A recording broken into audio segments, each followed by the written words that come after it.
Welcome to the Learning Pines YouTube. We hope this video helps. You start by preparing your laptop. Enable CPU virtualization in BIOS, free up at least 8 GB of disk, and assign 4 GB RAM for the emulator. Once done, download and install Android Studio and open the SDK Manager to fetch SDK tools. Next, under SDK platforms, choose a system image that explicitly lists Google Play.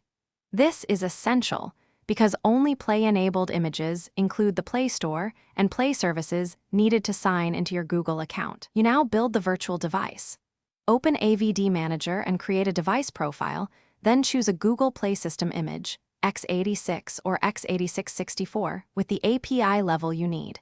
That image includes the Play Store.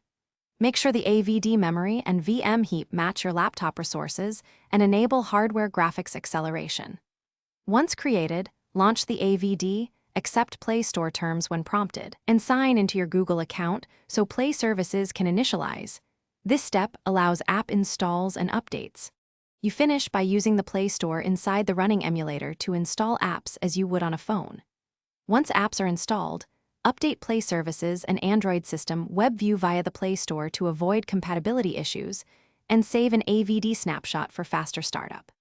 If Play Store is missing or apps crash, make sure hardware acceleration is active, repair or reinstall the Intel HAXM, or resolve Hyper-V conflicts. That one troubleshooting tip usually fixes emulator performance and Play Store availability.